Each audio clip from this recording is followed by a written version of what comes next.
Oh, wow! Coming out of nowhere with a spinning heel kick. Knockout. This is Colin Crandall from iFluxy Studios bringing you the MMA Power Hour. Against Wonderboy. I don't know why people We'll be talking about everything MMA, recapping most fights, breaking down what happened, and especially going over the most exciting upcoming fights, looking at the matchups, breaking down analysis, even predictions, betting advice, all kinds of great things that we will be presenting to you here from super fans, knowledgeable people like myself who train and love MMA. So go to ifluxy.com and tune in for your weekly MMA action on the MMA Power Hour every Wednesday at 8. It'll be good, but Tyron Woodley is a badass fighter. Anyone that doesn't think so, go ahead and tell him to his face, because I ain't going to be doing that for sure, and neither are you.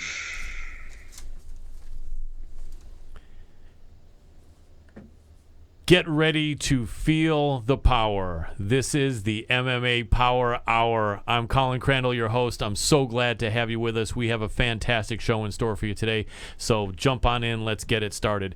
Really excited to have our first guest back with us, and this is one of my favorite guests personally, one of the sharpest guys in this business. He is staff writer at the Invicta Fighting Championships, the editor at Combat Press, and known as one of the most knowledgeable and nice guys in the MMA media. We're talking about Mr. Rob Tatum. Welcome to the show, Rob.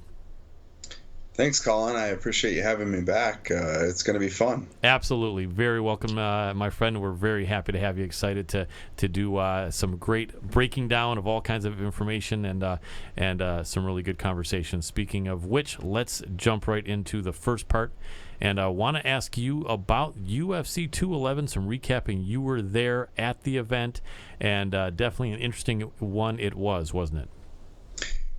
Honestly, I'd never been to Dallas, and it was a fantastic experience. You had Stipe Miocic just crushing Junior Dos Santos. If you watched the first fight, you thought, hey, maybe this rematch was going to go 5 rounds just like the first time, and it was nothing like that. Stipe Miocic proved that he is the clear number one heavyweight on the planet with it wasn't even close. No. I truly enjoyed watching that firsthand.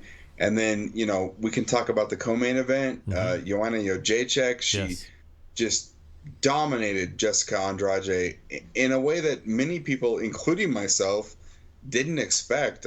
She put on the best performance of her career in that fight.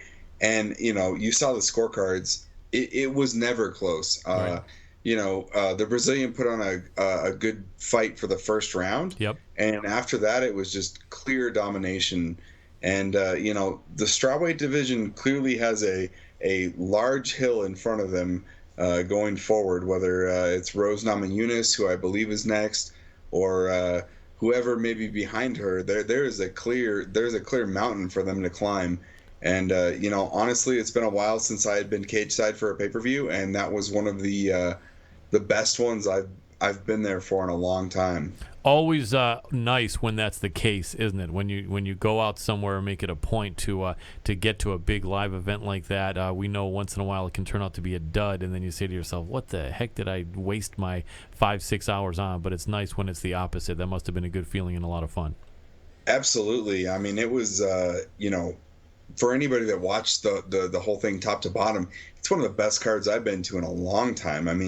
The main card, maybe sans the first fight, was fantastic. Frankie Edgar looked like the killer that everybody knows he is. And, Damian Maia was like, hey, I'm clearly the number one welterweight contender. And, even if you look at the undercard, you had Chase Sherman and Rashad Coulter putting on one of the craziest heavyweight fights you'll ever see. Yep. You had Jason Knight putting on, and Chas Skelly just beating the hell out of each other for the better part of 3 rounds.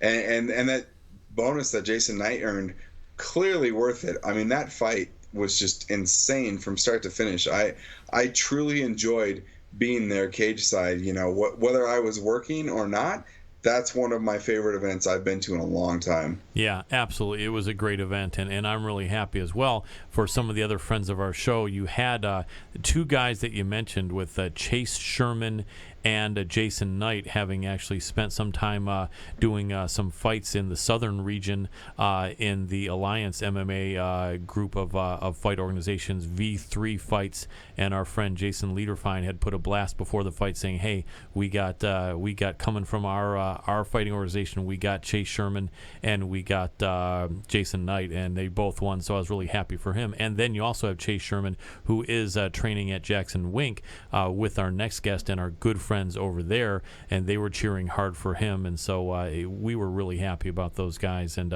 they fought their hearts out. And Jason Knight, did you see afterward what he said something, I forgot what it was, to Joe Rogan as soon as Joe brought him to the mic, and Joe said, "What?" And then he said, "Hey, I ain't even been on the Joe Rogan Experience yet." It's like he was angry. It's like he was looking at Joe saying, "What's up with that? What? Sure. Get on with it." The guy said, "Yeah, we'll work it out, man. We'll get you on." Yeah. That was a funny moment, wasn't it? Everything about Jason Knight, like, whether you want to call him by his nickname or something else. I mean, I saw the Hick Diaz thing going on. I think that it's I watched him here when he fought in January back in Denver, and I thought he put on a fantastic show. Chas Skelly is no joke, and he just lit him up. I gotta admit, like, fight of the night in my eyes was definitely Jason Knight and Chas Skelly. I mean, not to take anything away from Chase Sherman and Rashad Coulter, which was an absolute brawl. Hell yeah. I think the most entertaining fight from a technique standpoint was Jason Knight and Chas Skelly. Those two beat the hell out of each other, and that uppercut that Jason Knight, like, he earned every bit of that $50,000 bonus that he got for that knockout. Well, I couldn't agree more. And Skelly is a tough guy. I think Skelly had won 4 or 5 fights in a row. So that was it's this guy fighting in his own backyard. I mean, I think that there was clearly motivation for him. I mean, and I'm not gonna lie, I'm a metal guy. I think everybody knows that. Walking out to Pantera, Walk. Yep. You can't pick a better song. Everybody in that crowd was hyped up, and to see Jason Knight come out there and just erase that, it was impressive. I really, really enjoyed that fight. Yeah, me too. Absolutely. He put an exclamation point on the audience and the walkout and everything right there. Although all respect to Chas Skelly for sure.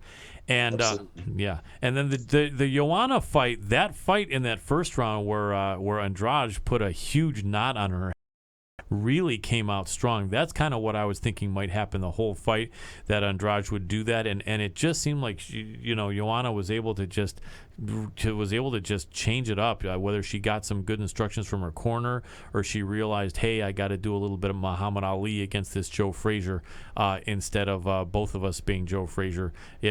Older fans can understand that reference. She just did realize that not standing in the pocket would be smart, and she did about as good a job of being very active while not staying in the pocket that I've seen in a while.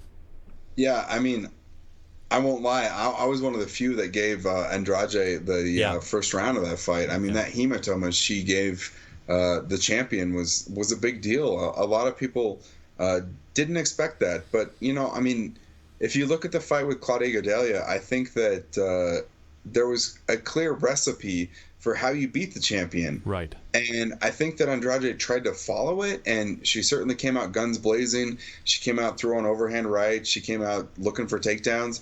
But ultimately, she couldn't keep up that pace. And, Joanna Jędrzejczyk is clearly the best strawweight on the planet, and she proved it at UFC 211. She put together one of the best performances I have ever seen in MMA, period. Yeah. I mean, she stuffed takedowns. She lit her up with punches. She lit her up with kicks. And she just made it a miserable experience for the Brazilian. And other than the first round, there was zero doubt in that fight. I mean, by the time we hit the 5th round, it was like, okay, is she going to finish her, or is she just going to sweep the scorecard? So, like I said, I was one of the few people that actually gave Jessica Andrade the first round, but it didn't matter. I mean, when you saw scorecards of 50-44, as many issues as I have had with the Texas commission over the years, I had zero complaints about those scorecards. I mean, it was a very clear-cut win for the Polish fighter, and there's a reason why she's the number one strawweight on the planet. Yep, absolutely so. And with Rose Namajunas probably in store, should be a good fight. Joanna the favorite. I think that Joanna's going to give it a hell of an effort, though. Not Joanna, but Rose will give it a hell of an effort there, and that should be an exciting fight. I imagine that could be set for somewhere late summer. You think maybe we might see that then? Yeah, I mean, Rose, there's a couple fights now in Rose's career where you really saw what she has. Yep. The Paige Van Zandt fight where she beat the living hell out of Paige Van Zandt for 5 rounds, and then the Michelle Waterson fight in Kansas City last month. You saw a little bit of everything. Everybody knows about Rose's submission game. She's a brown belt. She's legit. And then she goes out and she's a black belt in Taekwondo, but a lot of people kind of discount her striking. Mm-hmm. She beat the hell out of a karate black belt. A lot of people, including myself, thought that would give her a challenge on the feet. And that head kick, we talked about it in the preview when you and I last spoke, but yes. Rose beat the hell out of Michelle, and that's the kind of Rose that you need to win a belt. Yeah. Now, the Rose that you saw against Karolina Kowalkiewicz, different. She was tentative, and that's not going to work against Joanna. No. And I worry about that, if she faces the champion. But, we're not there yet. It hasn't been officially signed. I mean, Dana White told me in Kansas City when I asked him, I said, is Rose next for the belt? He said yes. And I think that that's a great fight. But certainly Rose has got to be on her game, and she's got to be aggressive. And if she gets Joanna to the mat, that is a clear advantage for Rose. Yeah. But, if we're talking at distance, I don't care how great Rose is on the feet.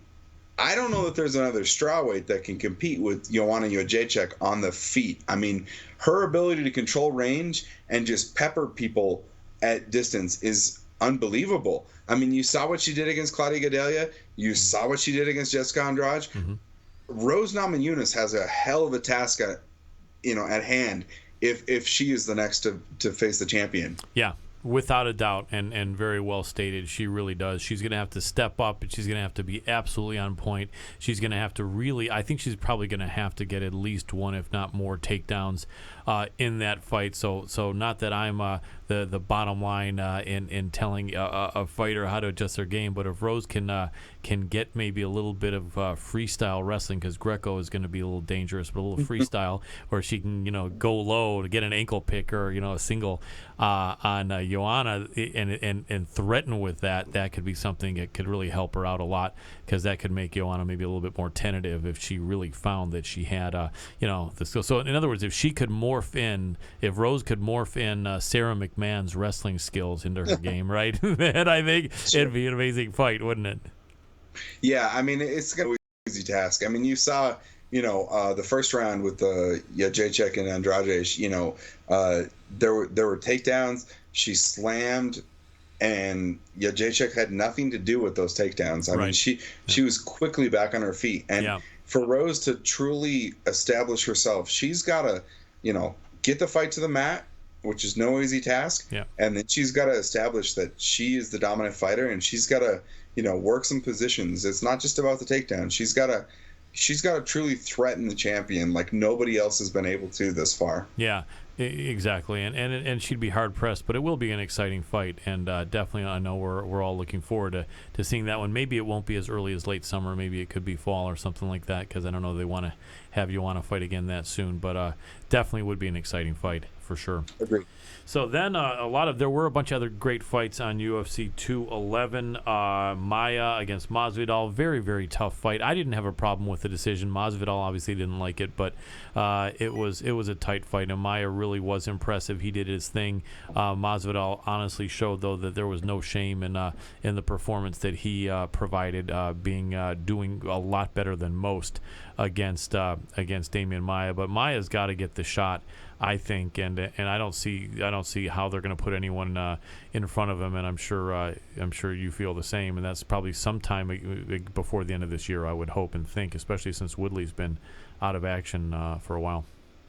Yeah, I have to think that fight happened sometime this summer. I mean, Damian Maia, you saw what he did against Anderson Silva. It wasn't the most fan-friendly fight ever. Right. But if you have one of the greatest jiu-jitsu players of all time come into MMA, you should expect what his game plan is. Yes. And I think that since he moved to the welterweight division, it's been very clear-cut.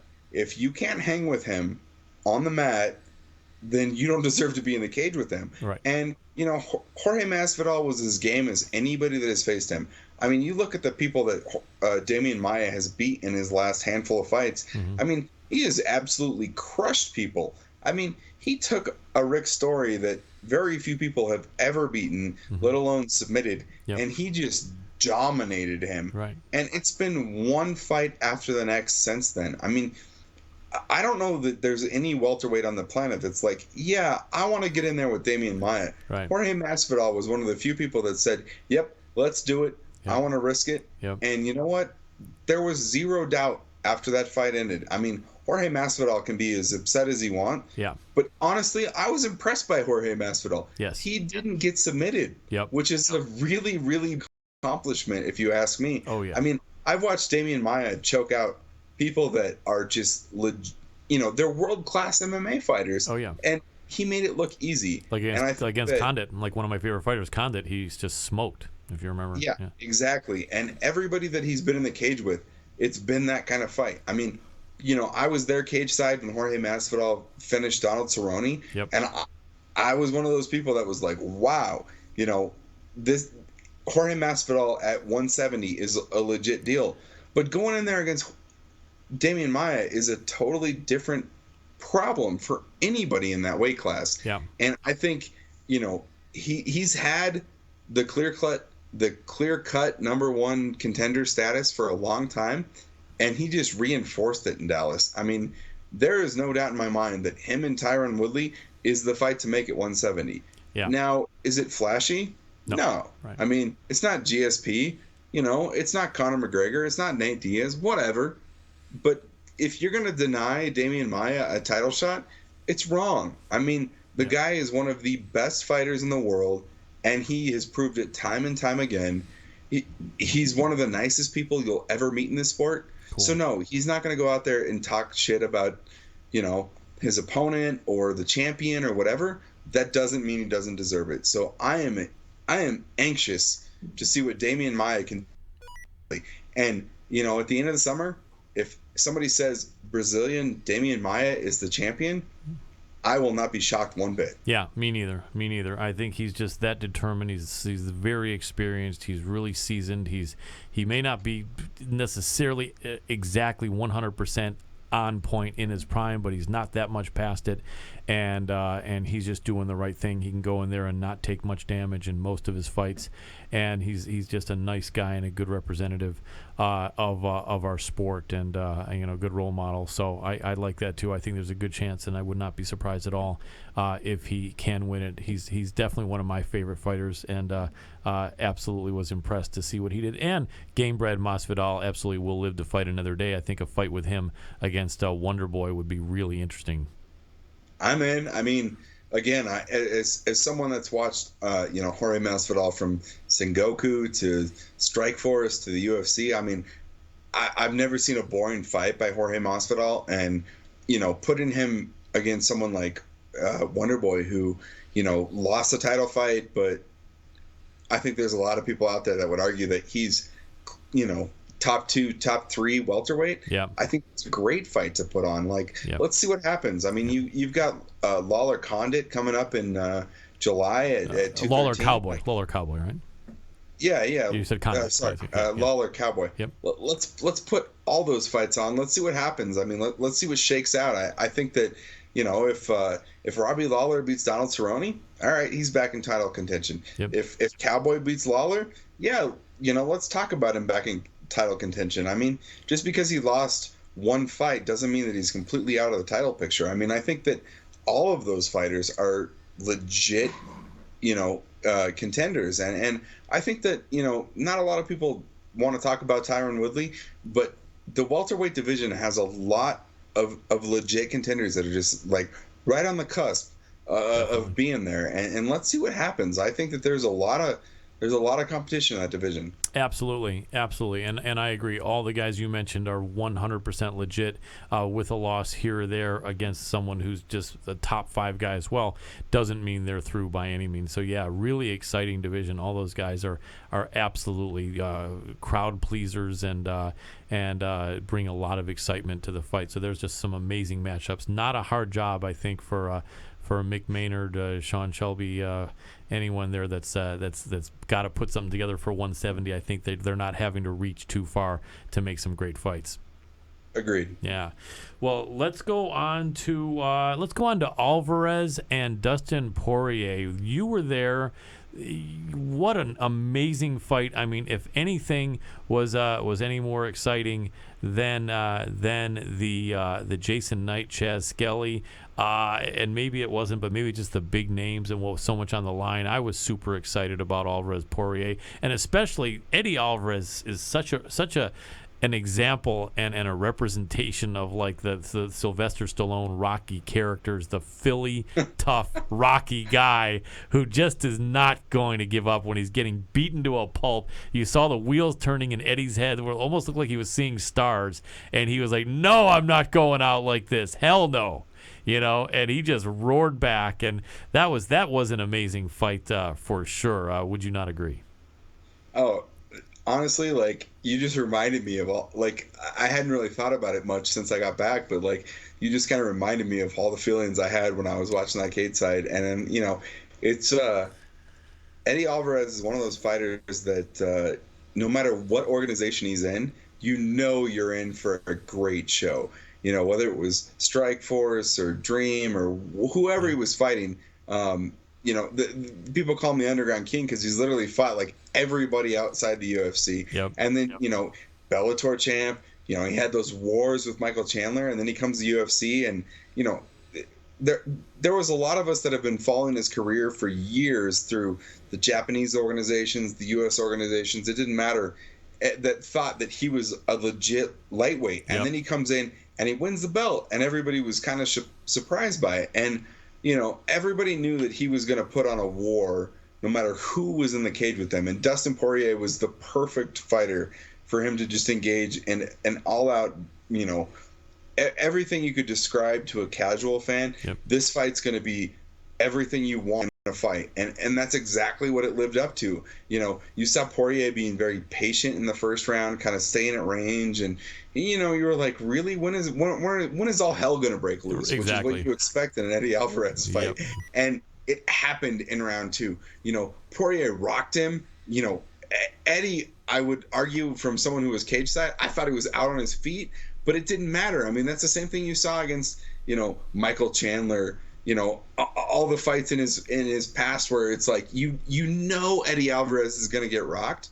That doesn't mean he's out of the fight. Right. And that's exactly what happened in this fight. And as soon as he turned Dustin into the fence, you saw him like flip the switch. Hey, I'm back. Yep. And there he is, just landing all these shots, and suddenly Dustin was hurt instead of Eddie being hurt. Crazy. And that whole fight ending sequence was really unfortunate. Yeah. If Texas was abiding by the new rules of the ABC, right, only one of those strikes is illegal. Right. But I can certainly see the argument for fans that want to see a DQ in that fight. I mean, Eddie landed 3 knees in a row. Under the new rules, 2 of them were legal, 1 of them's not. I see where Herb Dean's coming from and saying that he didn't know that Dustin had fallen to a knee. Yeah. That in a split-second decision, I totally get that. But, I was sitting across the cage from that, and when I saw that 3rd knee land, it was clearly illegal. Yeah. So to say that it was a DQ, I have no problem with that. I actually take more issue with the fact that Herb Dean stopped it, went outside the cage, and talked to Mark Ratner and said, I want to do a no contest. Yeah. Is that okay with you? Yeah. Because Mark Ratner is a legend in combat sports. He knows as much about the sport as anybody on, but it seems like lately he's a little bit off in terms of, the current ABC rule, what's going on. I'm happy that the UFC found someone that clearly has a history with the sport. Sure. But in that instance, he was not the right person for Herb Dean to talk to. And while I don't take a huge issue with the no contest, I think that should have been a DQ win for Dustin Poirier. And you know what? There's been talk of a rematch. I am all for it. That fight was awesome. It only lasted a round and a half. Let's see what 3 more rounds, gives all of us. As a fight fan, as a MMA journalist, I think that Eddie Alvarez and Dustin Poirier, you could put them in a cage 100 times in a row, and you would still get a fun fight no matter what. Yeah, absolutely. I'm in 100% agreement with that. And as far as the DQ, yeah, I would have had no problem with that. It could very well have gone that way, and it did seem like that way, although they were not intentional. And I like that Poirier really stuck up for Eddie when he heard the fans booing, pretty much letting him know that he knew that Eddie wasn't in there to try to cheat. Or do anything to take an easy way out of that fight. He's a warrior, so that was cool seeing the respect that they both showed. And yeah, they have to run that one back. They absolutely have to run that one back, and that's going to be definitely something. And also, who got the bonuses? They didn't get any bonuses for that, or did they? No, and I mean, I think you could make a pretty strong argument that was as good of a fight of the night as anything. When we talked about a little bit, Chase Sherman and Rashad Coulter got the fight of the night. That's right. I think you could make just as much of an argument that Eddie Alvarez and Dustin Poirier deserved just as much of it. That second round, while it lasted, was one of the craziest back and forth rounds you'll ever see in MMA. Absolutely. One of my favorite. The only thing that strikes me as something I remember as exciting as that was a couple of the rounds with Lawler and Condit in that absolute war a couple years ago. Sure. I remember, I think I had about a dozen people in my home, and you could barely hear it was so loud you could barely hear anything. Your ears were ringing, everyone was going so crazy. And this is kind of like that. It's just an amazing, epic fight. Unfortunately, it ended that way, but both guys got respect for each other. Both guys are ready to replay it, and let's hope that matchmakers do that soon. Agreed. All right, let's jump into Invicta. And I want to go over a few fights there, wherever you want to start. But before you do, I got to jump in first and say, let's go with the main event first. I know we spoke briefly. I haven't had a chance to watch it again, but I just really felt that Vanessa Porto won that fight. I really feel that the damage was tilted way in her favor, how much damage she inflicted with the leg kicks, with the strikes. I think that there was some takedowns which were good, and I think if we, I don't know, my feeling was if we ran back the perspective in MMA fighting 15 years, you give a whole lot of credibility to the takedowns. But I don't think that the Polish girl Niedzwiecz, sorry if I'm not pronouncing that right, but I don't think she inflicted a lot of damage on the ground. I don't know. I just, it is a personal opinion, and I know some people are with me, some are not. I know you didn't think that much of a robbery took place, but I felt bad for Vanessa Porto. I don't know. Have you had a chance to watch that a second time, or your feeling still that it was kind of razor thin, in your opinion? Could have gone either way? I haven't watched it twice. And I'll be the first to admit, when you're watching some of the cage side, things can sometimes be skewed. But, Agnieszka Nedvich is the hottest prospects in the flyweight division, regardless of their promotion. Indeed. Obviously, I'm very familiar with what's going on in Invicta. Yes, Vanessa Porto is one of the top flyweights in the world. She's a former title challenger. Actually, she's a 2-time title challenger. I mean, she went the distance with Barb Honchak. She went the distance with Jennifer Maia. On the feet, going into that fight, I thought clearly we were going to see Vanessa Porto light up the Polish fighter. It wasn't going to be even close. And then, I think you saw a little bit of that in the fight where, the Brazilian definitely had the edge on the feet. Her leg kicks were definitely very effective. But I thought that Agnieszka Nedvich, with her takedowns and her clinch work, she swayed the fight in her favor. I mean, I will be the first to agree with you. You and I talked after the fight. Yeah. The first round was very close. I thought that the takedowns from Nedvich were enough to earn her the round. I have not gone back and watched the fight, but I wouldn't argue with those Missouri judges who were sitting just feet away from me, across the cage or next to me, and I thought that she did enough to kind of negate the offense that Porto had in that first round. Right. You know, I thought that the second and third rounds were a little bit more clear cut, but you know, I wasn't surprised by the verdict when the judges came in. Right. I think that Vanessa Porto is still clearly one of the top 5 flyweights in the world. Absolutely. But you know, if it wasn't for Jennifer Maia having an injury, I think we would have seen Jennifer Maia versus Agnieszka Netvich as an Invicta title fight. And I think that by beating Vanessa Porto, someone who's fought for the belt twice, she established herself as clearly, you know, the number 2 flyweight in the world. You know, I mean, the Tough 26 tryouts are going on. You know, Bellator's got a 125-pound division as well. But clearly, the cream of the crop resides in Invicta FC right now. And yes, I may be biased, but I think that the action in the cage speaks for itself. And I think that Agnieszka Netvich is the next person to challenge Jennifer Maia. She very well may be the next number 1, you know, pound for pound female fighter on the planet. I mean, Joanna Jędrzejczyk surely has a case at 115, but don't be surprised if the Polish girls are dominating that conversation for a long time to be. Yeah, I would not be surprised. Very tough, very rugged, and even though my opinion was Porto, I certainly respect Netvich there and a tough up and comer. That's for sure. Let me do this because I know that in about 10 minutes or so you have another obligation. So what I want to do is get your opinion briefly on a couple other Invicta fights. Then I want to go to our predictions here, where we got about 5 upcoming fights we want to predict. So give me a brief feeling on anything else from that great Invicta 23 card here for a minute or so, and then let's jump on to the predicting of the upcoming events. Sure. I mean, I thought that Roxanne Modafferi looked fantastic. I've been watching Roxanne Modafferi for over a decade now, and the performance she put on against Sarah DeLilio was one of the most complete performances she's ever had. I mean, she got rocked early, but she came back and she just beat the hell out of Sarah DeLilio, for lack of a better word. I mean, that elbow she landed in round 3 that prompted the stoppage was she just dominated. She moved him out. She landed that elbow. The cut was disgusting. I mean, it was one of the most brutal cuts you'll ever see. Crazy. I thought that was one of the best performances of her career. You know, and then you can go a couple fights down. You saw former champion Erica Tiburcio.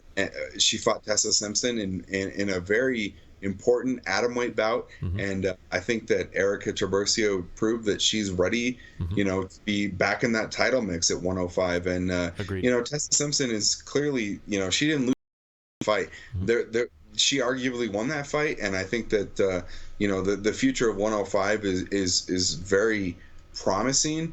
And then, you know, you can talk about a couple other fighters. Kelly Fossils beat Elizabeth Phillips. You know, they're both UFC veterans. And I think that Kelly Fossils proved that even though she's only, you know, in her 6th pro fight, that she's clearly something to be reckoned with at 135. For sure. And, you know, you can dive a little deeper on that card. You saw Andrea Lee, who, you know, a lot of people thought was one of the best 125-pound fighters in the world. You know, she's got a legacy belt already on her waist. You know, she fought a very tough Liz Tracy, and, you know, that was a split decision. And you saw Andrea Lee get pushed to a level that a lot of people haven't pushed her. You know, everybody expects her to just have this striking and put away people. And I saw so many people expecting Andrea Lee to just put Liz Tracy away in the first round, and you know, that fight went the distance, and there were people that gave Liz Tracy 2 rounds in that fight, including one of the judges. So that's right. You know, it was good to see her you know, tested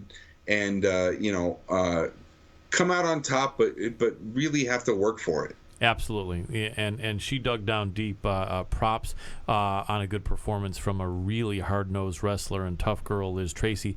But yeah, we love Andrea Lee. She was on our show a week ago, and is just a super nice girl, and just we're big fans of hers. So she dug deep and really pulled it out. I saw her mention on social media that she heard her daughter screaming for her to get up, and she just had to do it even though she wasn't sure she could. And so that was really cool. She's tough, and all those fighters fought really hard. Very impressed by Roxy also, for sure. Happy for her. and big fan of Tiburcio as well. So Invicta is doing some great things. You guys are just doing wonderful work and putting together great matchups and finding girls that are really becoming stars and really have that talent. So kudos to Invicta FC, in which you're a big part. Thank you. Yeah. We're looking forward to our July event, July 15th. Invicta 24 is going to be fun. I think you'll see a featherweight title fight on that card, and I think you'll see a lot of exciting fights, just like you saw last week. Awesome. Look forward to that a lot for sure. Haven't missed an Invicta since number 1, and that will continue. So let me jump on to a few fights here. I'm going to ask you to do maybe like a minute on your own on each of these fights or so. And if you're a little bit short of that, that's okay, because we don't want to have you miss your other obligation. But let's start out with a minute or less on the upcoming Bellator welterweight fight between Douglas Lima and Lorenz Larkin. A breakdown, and if you want a prediction, or if there's no prediction, just breakdown. Yeah, no, that's a great fight. I mean, I think everybody knows both these fighters. I mean, Douglas Lima is a 2-time Bellator champ at this point. He had the belt, lost the belt, and then reclaimed it with a big knockout over Andrei Korshkov. You got Lorenz Larkin coming in from the UFC, clearly a great striker. You saw him drop down from middleweight when he was in Strikeforce in the UFC back down to welterweight, and I think that he's proven his skill set. And I think that Douglas Lima just has a great all-around skill set, and I think it's going to be too much for Lorenz Larkin in this fight. Whoever wins this fight, which again I think is going to be Douglas Lima, they're going to have a hell of a task at hand when they face Rory McDonald, who won last weekend in London. So I'm really looking forward to Douglas Lima. I think he's going to come out on top. I think he's going to win a decision over Lorenz Larkin. And then he's got a big challenge in front of him in Canadian Rory McDonald. Without a doubt. I'm super excited about that, and I agree. I've been on the fence for Larkin Lima for a while, and if I had to go out, I'm thinking maybe now I'm leaning a little bit toward Lima, although that had been a little bit different a couple of weeks ago. But, I think he could do it. It's going to be an amazing fight. All right, next up, let me throw at you Ryan Bader against Phil Davis. Yeah, I mean, that's a rematch that I think that a lot of people may not have expected to happen, especially given the career paths with Bellator and UFC and whatnot. But, if you look at just pure credentials and performances, I think Phil Davis has a better all-around skill set. I mean, Ryan Bader, there's clearly skill there, and the things he's done at Power MMA have proven that he's a legit top 10 light heavyweight in the world, but he seems to fall short in big fights. I mean, right. I hate to show a lot of bias, but I was there at UFC 132 when he lost to Tito Ortiz, and I cannot erase that from my memory. Yeah. So, as someone that's been there for a lot of his fights, and, I've been there, I was there at UFC 109 when Phil Davis, made his UFC debut. I just think that Phil Davis has a better all-around, grappling game, and I think that his striking has evolved to a point where he can dictate what goes on, and I think that you're going to see Phil Davis by decision. It may not be the prettiest fight, right. Not that the first fight was all that pretty, right. But I think you're going to see Phil Davis keep the belt. I think so too, and in a hard-fought matchup for sure. But yeah, I think Davis on that, and I'm a big fan of his. All right, how about the newcomer from World Series of Fighting, Justin Gaethje, going up against Michael the Menace Johnson. I'm excited about that. I'm a fan of Gaethje. How do you think he prepares, though, in a little bit of a higher level of competition, being welcomed by Michael Johnson? I'm fortunate to have live here in Denver, where Justin lives and trains, and I've been there for many of his fights, both as an amateur and as a pro. I've been to his gym. I've watched him train. I think that Justin Gaethje is the real deal. Certainly, I was in Dallas a couple weeks ago when those two were going back and forth, and it was certainly entertaining. But I think that one of Gaethje's problems is that he's willing to get hit. Yes, and that's going to cost him eventually in the UFC. But I don't think it's going to cost him against Michael Johnson. I love this fight. I think that Gaethje, I mean, he's a D1 All-American and from Northern Colorado. The guy has legit wrestling, so there's nothing that Michael Johnson's going to be able to, show him in the grappling department. And I think on the feet, Gaethje has just ridiculous leg kicks.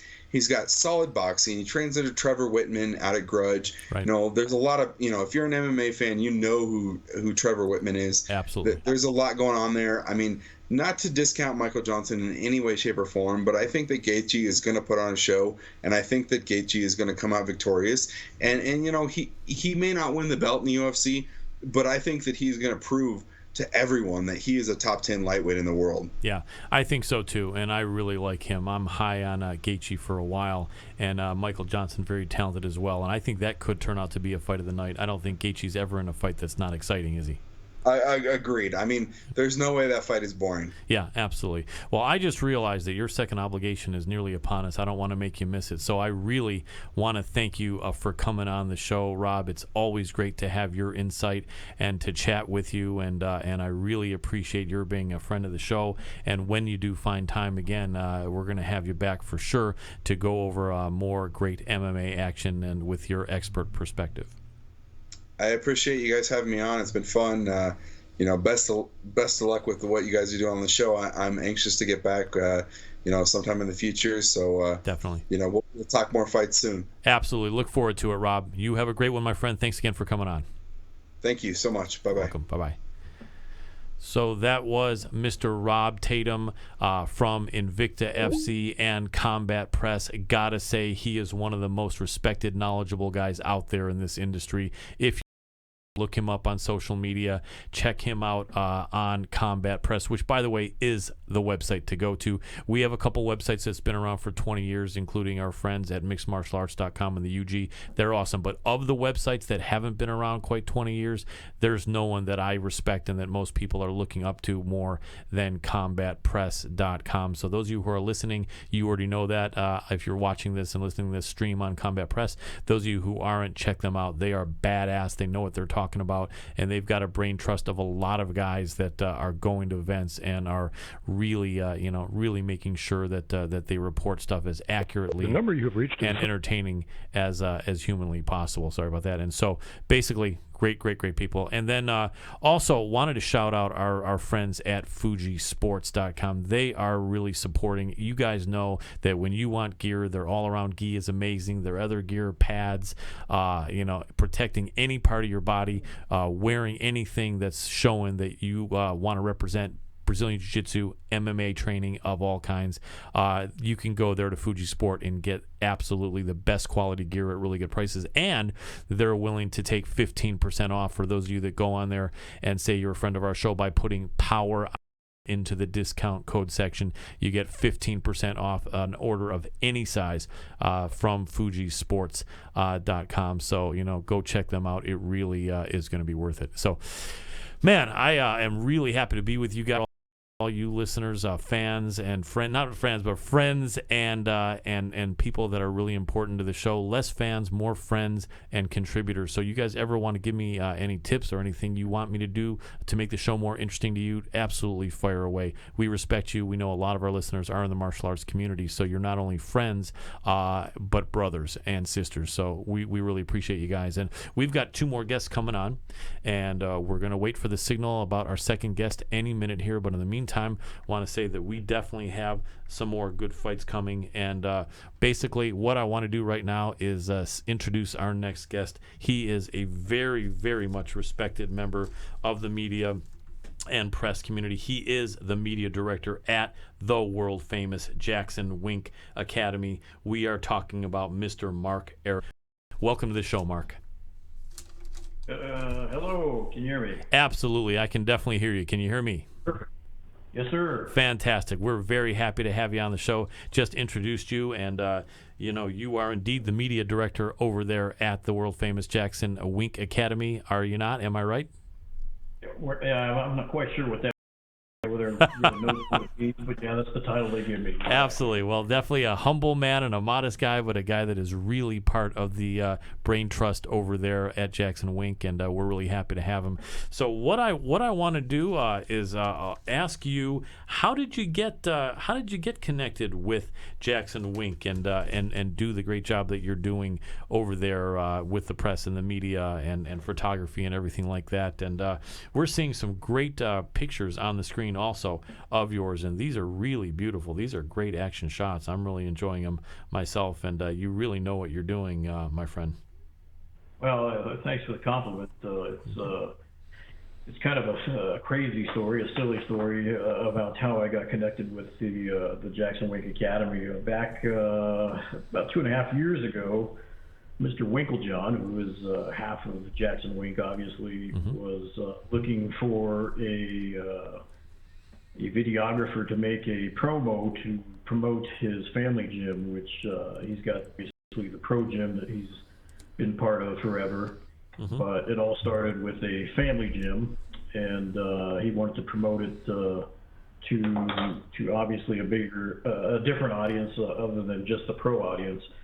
So the audience that he was trying to attract more of was families, kids, sure, husbands, wives, self-defense stuff. So he was looking for somebody that could make a little promo doing that, and he was asking around the gym. My stepson recommended me, and Mr. Winklejohn very simply said, "I'll have him meet me at Starbucks next door next week," and so we met at Starbucks, and nice. Instantly just hit it off. Cool. That's a cool story, and so yeah, Mike Winklejohn is definitely a tremendously respected coach and trainer. He was a world kickboxing contender years ago in the '80s. I think a lot of people don't know, wasn't he? Yes, that's absolutely true with AKA karate, kickboxing. Yep, absolutely. And, yeah, he's very humble about that stuff and doesn't like talking about it. He's very interesting. That's cool. Like that. That's cool. We try to put his belts up at the gym and to show him off a little bit, brag about him. We have pictures of him fighting in far off lands, and he doesn't want any part of that stuff on the gym walls, which nice. We have to sneak when he's not looking. That's cool. Sounds like a good man, and I know he and Greg are both guys that are really beloved by the people there, and are both known as being super nice men, aren't they? Very true statement there. That's cool. So after you had that meeting with him, basically, which at that point he was just talking about having you kind of shoot some images or something. Give us the rest of the story. It morphed into you being a fixture over there and really in charge of press and media and photography. What was the transition, and how did that work? So the accident continues. Basically, we went and filmed the promo video at his family gym. We kind of set him up, hitting mitts with some kids and some ladies and such. And then what he said is he wanted to. He says, "Hey, can we implement some of my pro fighters into the video? Because it's one thing for me. They don't know who I am. Can I get some of my bigger name fighters into the video?" And I'm like, "Sure, let's do it. Just tell me where to go." At this point, I had I didn't know who anybody was, who any of these superstars were. MMA was a foreign word to me. Sure. So when he told me to go to the gym, I mean, I had heard about it because it was in a rough part of Albuquerque, and we're known as a fight city. And he told me to go over there, and I said, "Oh well, I know that part of town. Right. I'll make sure I take the police car with me." Because that's a rough part of town, but it should be safe with all the fighters that you tell me to go meet. So right. I showed up there. I showed up at the gym, and I walk in. It was the who's who of MMA there in the gym. From what he explained, he kind of made an announcement. He said, "Hey guys, this is Mark. He's here to take some pictures and video of you guys during practice, and and that's all there is to it. So everyone just kind of shut up, stared at me, shook their heads, and everyone went back to work after that. Nice. And yeah, so that's pretty much how that happened. He started introducing me throughout the class to different people. He said, that over there is Holly Holm. That is Carlos Condit. That's Cowboy Cerrone. That's John Jones. Awesome. And I just looked at him and said, I have no idea who those people are. Now how well you know. Stars, huge names of MMA. After I said that comment, he's like, I love you. You're great. You're not here as a fan, and I don't. You're not going to bother anybody. And yeah, that's pretty much the rest is history. We took a bunch of pictures and videos, and as the gym changed to the new facility, I just followed it over there. Right. I've been there ever since. That's amazing. Yeah, and that's a great story. And that gym is amazing, isn't it? 30,000 square feet. I remember, when we had your GM on, Michael Lubimov. Yeah, and it's that place. It's almost like a little city kind of that structure, isn't it? Absolutely. We have dorm rooms and apartments with about 42 residents living in there, all fighters from several different countries around the world. It's fascinating. Some don't even speak English. They're sent from by different organizations to live there. They're paying all their bills and just to learn how to fight from the world's best camp in the world. And it's really cool. It's a cultural fascination. It's got to be. Yeah, sorry to interrupt, but yeah, it's got to be. It almost makes you wish we were like 25 years younger. We could be one of the young guys staying there. It'd be a blast. I bet you they're having a good time as well as all the hard training.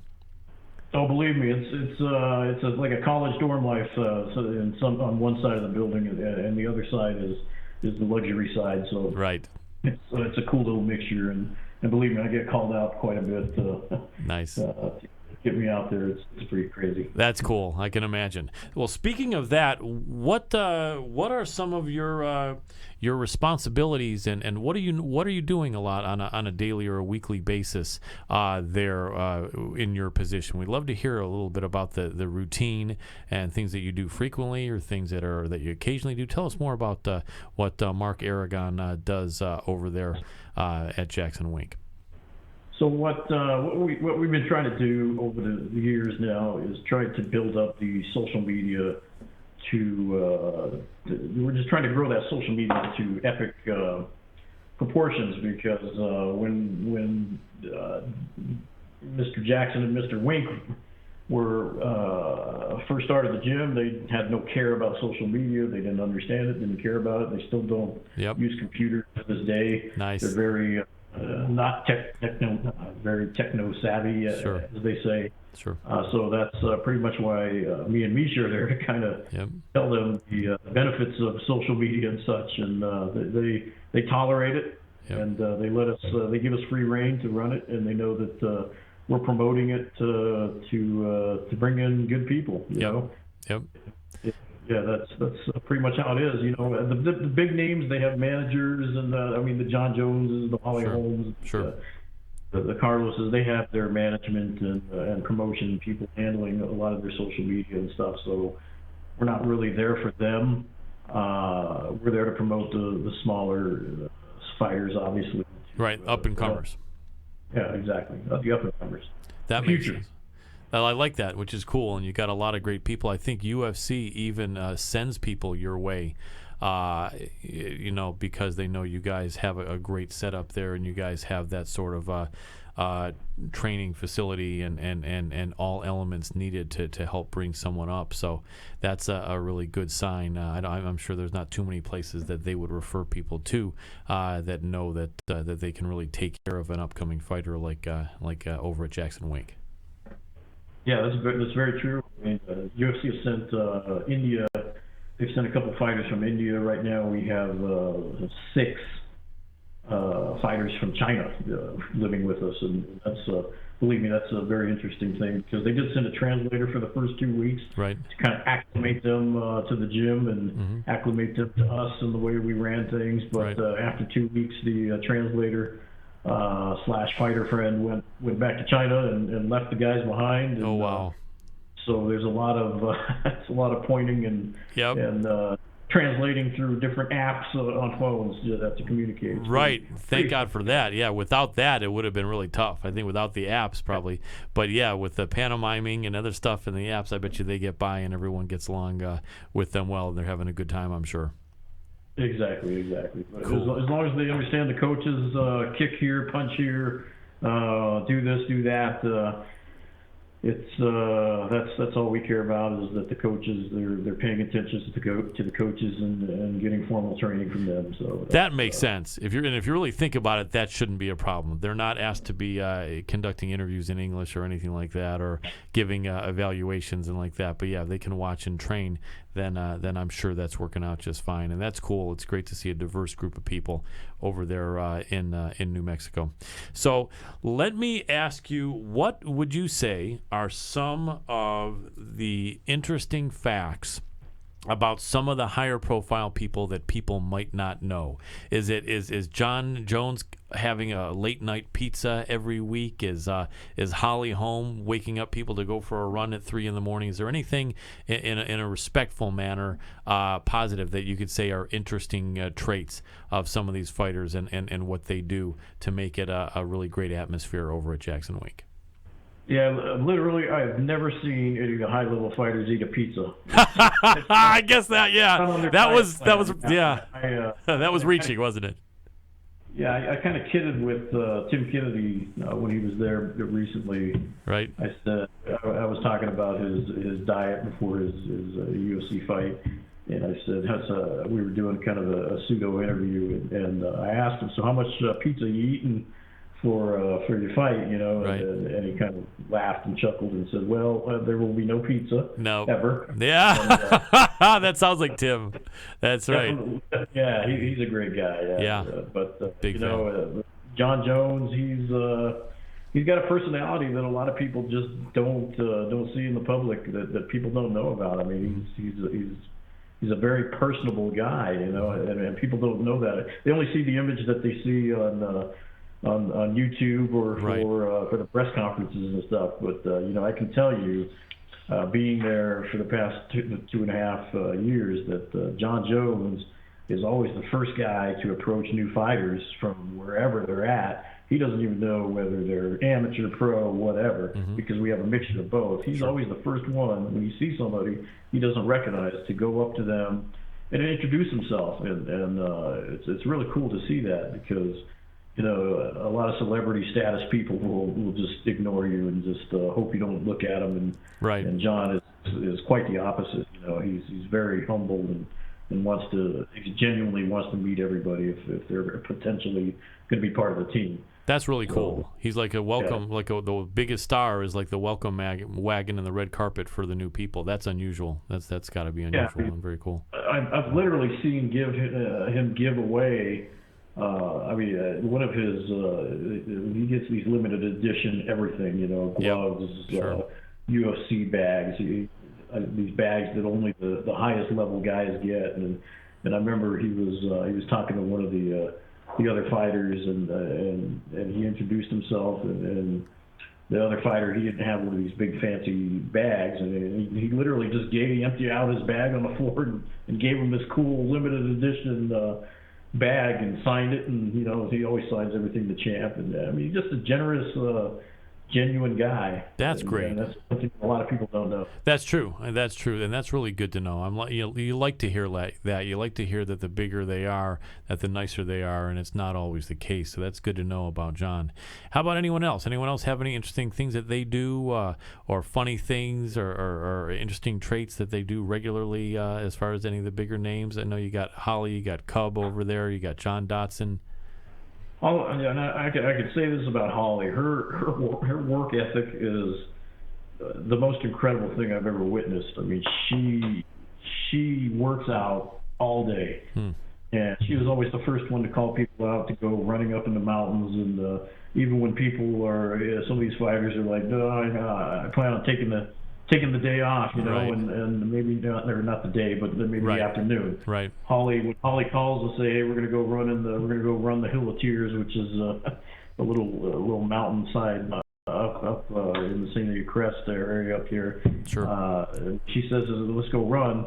You don't want to be the wimp and say, "No, I'm not going to go run." Right. Holly calls you out, you're going to go run with her. I like that. Yeah, she's always running and swimming and at her strength and conditioning places, and she's just she's a workaholic, which is incredible. Yeah, I mean, cool. She's always the first one back in the gym after a fight, and it's just it's awesome to watch her. Yeah, absolutely. And she's as nice as it appears in interviews. She's just a sweet girl, huh? Yeah, she is. I mean, John Dodson, he's a lot of people may or may not know this about him. He's a clown. He's a hilarious guy. Right. He's always joking with everybody. He's flipping around the gym, and nice. He's like a shapeshifter or something. I mean, he's so fast. He'll appear on one end of the mats and be on the other just in the blink of an eye. I love it. And, the little personalities with these guys is great. They've known each other forever. That's gotta be cool. I'm an outsider, so I'm new to all this, and yep. just watching it is a fascinating experience because they've all got their little personalities, and they've been yep. around each other forever.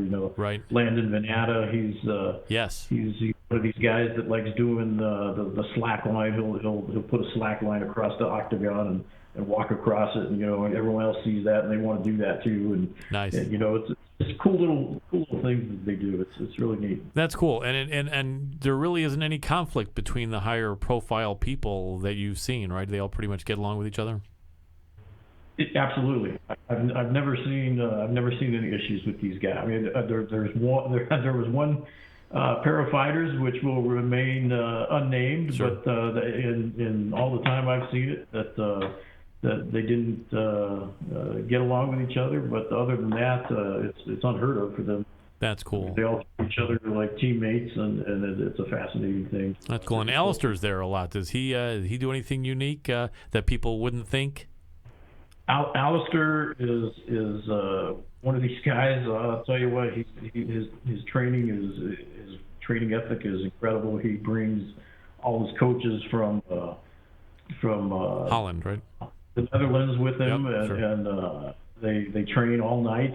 They come in at strange hours of the day because I think he's not a morning person. Right. I'm not quite sure why he does it. Right. But he'll bring us all his coaches, and they'll do their thing at odd hours of the night, and it's cool because they're I mean, he's been to the house before and watched fights. And he'll bring the whole crew, and he's got this film crew that'll follow him around, and he's just another genuine nice guy. That's cool. He's always inviting everyone to go out to eat, and cool. And he'll take everyone with him, and he's just a good guy. That's cool. That's good to know. And I've been a big fan. These are really good people. That the people that you have at Jackson Wink. I've been a fan of all those big names we discussed for a while. So it's good to know that they're good folks. So let me ask you, as far as upcoming fights, the celebrities, everyone knows when their upcoming fights are, unless you really wanted to shout out anything that's coming soon for any of the bigger names. But otherwise, would you like to shout out some fights coming up for upcoming fighters where they're in the next week or two, so that our listeners could look out for them? Well, we don't have any. Well, we have some UFC fights obviously coming up with. You can shout those out. With Holly. Yep. Holly's going to be fighting pretty soon, obviously, in Singapore. We've got, and then we've always got amateur fights coming up. That it seems like every week, with the amount of fighters that we have, it's believe me, it's hard for us to even keep track of a lot of these guys because they're fighting in organizations that they don't even tell us about. I mean, we've got fighters that live in the dorms that they'll just disappear. And I mean, one guy in particular, he's a great guy. We call him the Beverly Hills Ninja. Nice. His record now is I think 8-0. Cool. And he's just one of these guys that he just wants to. His dream is to be UFC, and he'll go out and fight and won't even brag about it or tell us about it to promote the guy. But he'll say, "Oh, I was in California and I won."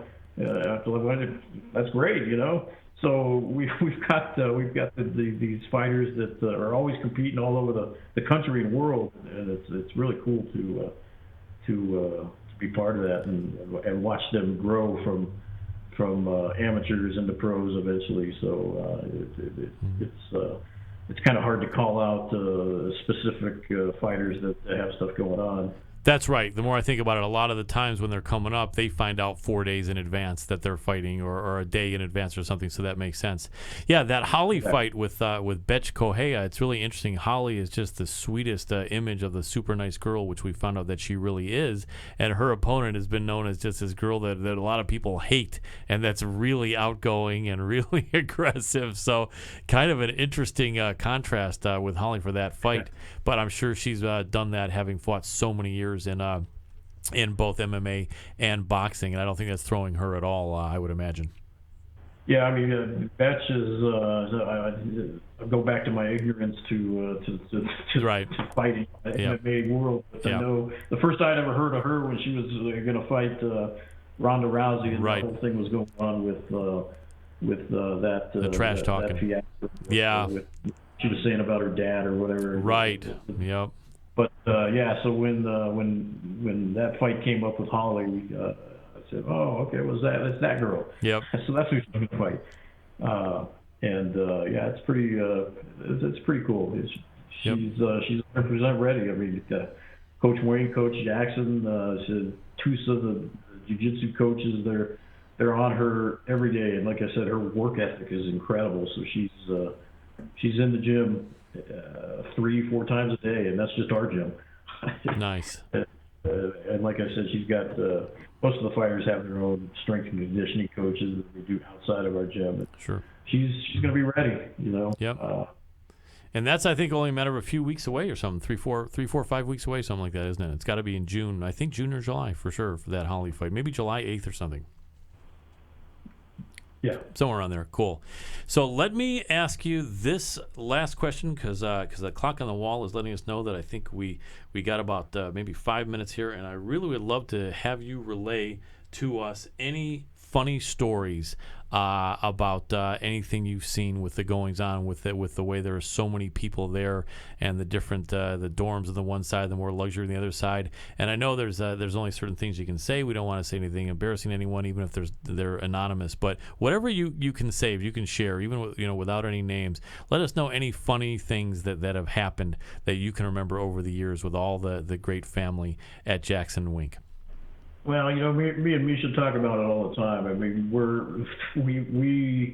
the gym is made for reality TV. I mean, there's just always something going on with.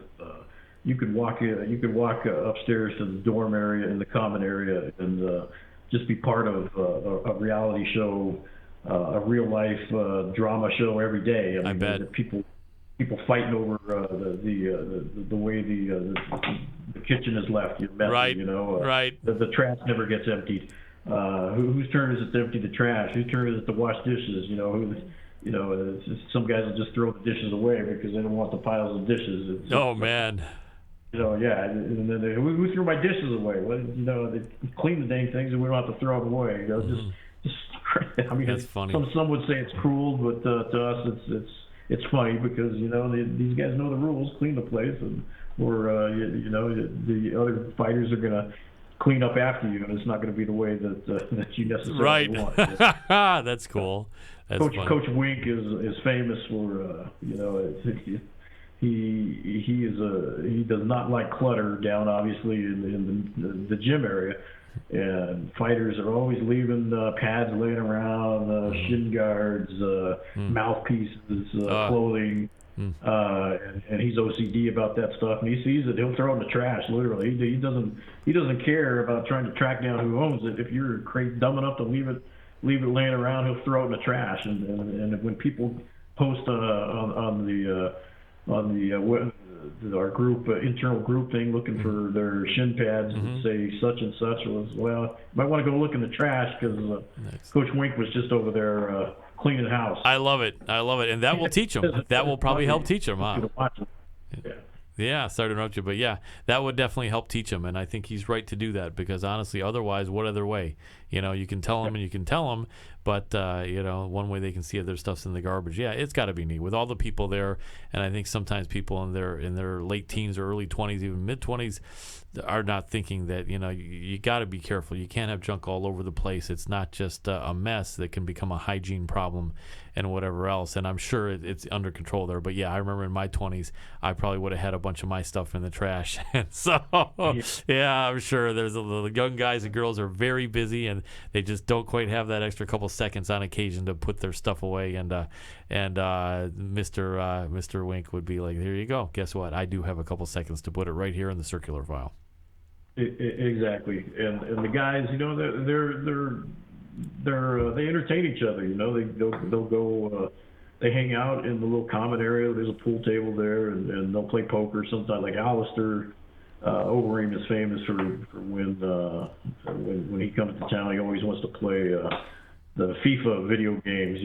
Soccer. Like a hardcore video gamer.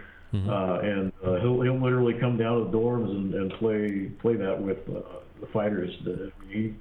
He's not too good to not hang out with even the smallest of the athletes that don't even have a name. I mean, he'll hang out with them, and it's really cool to see him. The guys like at his level bonding with these guys, because to him it's no big deal, but to them it's a lifelong impact. That's a lot of them, it's their hero. That's why they joined tried to get into the UFC. They became a fighter because they looked up to the Arlovskis and the Carlos Condits and the Overeem, the Alistair Overeems and John Jones and all these guys. They're just like, hey, I want to be these guys, and so when they're interacting with them and mingling with them, it means a lot to them. Yeah. And I love seeing that. Yeah. That's very cool. That really would. That would mean a lot to me, to have a big star like that coming over and saying, "Hey, let's play some video soccer or something like that." And I'm someone who's just had 1 or 2 or 4 fights. That's really cool, and I'm sure that encourages them because he's right there. It's like they can say, "Hey, this guy's sitting right here with me. It's got to be possible for me to get to where he is because he's sitting right here, and I'm actually beating him at this soccer game or something like that." On the internet. So that's really cool. Exactly, and from a photography standpoint, I love capturing these moments. It's great. After practice is always some of the best times. It's some of the most entertaining times because everyone's winding down. They're joking. They're laying around, sweating away, and finally feeling good, and the adrenaline's still going, and you capture some cool little pictures. And just today, there was a cool a picture I took where one of our fighters, females, was comparing her shoe size to John Jones. It was like a 6-inch difference, I bet. Just a cool little image, that they got captured, and that's neat. It's cool to be part of it and watch it, and watch these guys grow. And you take it personal when they lose, but you celebrate them in their victories also. So. Yep, absolutely. It sounds like a really, really great support network there that they have, and that you're a big part of it. And side by side with Michael, Misha Lubomov, as you mentioned, and just a really great team. And so absolutely. Really happy to hear about how great things work over there, and we really support you guys, and we really appreciate you guys coming on our show. And, absolutely, we'll keep on cheering for you guys and for all your fighters. And I really want to thank you for coming on this show, Mark. It's really been a pleasure having you. I hope you had a good time. Oh, absolutely. I appreciate you calling us up. And, anything we can do in the future to help you out, we're here for you. Appreciate you calling us up. Absolutely, very much the same mutual feeling here, my friend, and we'll definitely continue to let people know how great you guys are there, and definitely people that we talk to and that we have over from your gym. We'll always make sure to treat them great, as is the way we do things around here. So we look forward to having more Jackson Wink people and having you again, and Mike Lubomov and just whoever else is ready to come on and talk to us. We'd be happy to have on. Absolutely. Thank you, sir. You're very welcome. Well, thank you again, my friend. Pleasure having you. You have a great night. We'll talk to you soon. You too. Bye. Thanks. Take care. Bye-bye. And that was Mr. Mark Aragon. What a nice guy. Absolutely. You could hear in his voice the sincerity and the fact that they really are a family. From the big stars to the young up-and-comers, it just seems like it's a nice, positive atmosphere. And that's really important because the fighters are working so hard and leaving blood, sweat, and tears literally in the gym without even being in fights. And then the blood, sweat, and tears they leave in fights as well. It's a huge sacrifice. And to have a support group like that, I think is really huge. And I think there may be a couple gyms that have something close to that. A lot of them don't, and I think hopefully one day they all will, because I really think it's needed. So we love Jackson Wink. They've been rocking for so many years. They're going to keep on rocking. We look forward to having more of their fighters on, both big names and up and comers. So we have one more great guest coming, but before we do, want to thank our friends at mixedmartialarts.com for doing what they do. You guys know mixedmartialarts.com and the UG, one of the original OGs of MMA media and internet. They've been around, I think, since 1998. They are one of two huge 20-plus year websites, actually one of three, but basically one of the two remaining that are really active. And their underground forums, the best, always was the best, by far the best, and it is the place you want to go. The UG at mixedmartialarts.com. Check it out. Forums there are absolutely the place, and their news is spot on. So of the OGs of the websites and MMA media, mixedmartialarts.com absolutely rocks. And of the newer Gs, but still fantastic, as we mentioned prior, Combat Press with Rob Tatum. So these are two of the places you guys have to go. Much respect for them. Then we have Cross Train MMA Fighter, our very good personal friends, having gear. They have a new company, and they have t-shirts and caps at this point. They are absolutely top quality, sick gear, comfortable. Shirts make you look in better shape than you really are. So if you're not in good shape, makes you look like you're in pretty good shape. If you're in good shape, makes you look like you're in absolutely sick, fantastic shape. So you want to check that out. They are offering 20% off. All you got to do is hit them up at Cross Train MMA Fighter at gmail.com, or you can even hit me up and I can make sure you connect with them.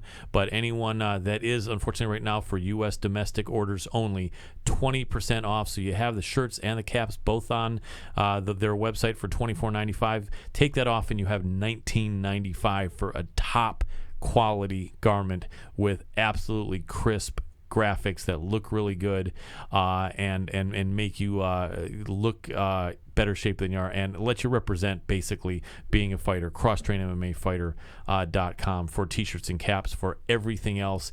And they even have t-shirts and caps also earlier.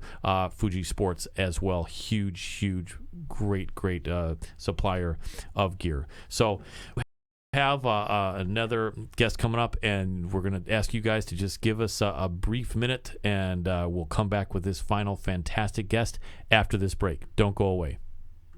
Get ready for FanFlow, the ultimate way to experience live music. With FanFlow, you become a part of the show. Connect and share with fellow fans who love the music as much as you. Control what you hear, control what you see, and record it so you can relive those amazing performances wherever and whenever you want. Before the show, you decide the playlist and interact with the venue. During the show, you share your experience, buy what you're hearing, and hear what you want. FanFlow gives you the superpowers you wish you could have at a live performance, so you become a part of the experience and connect with your favorite performers.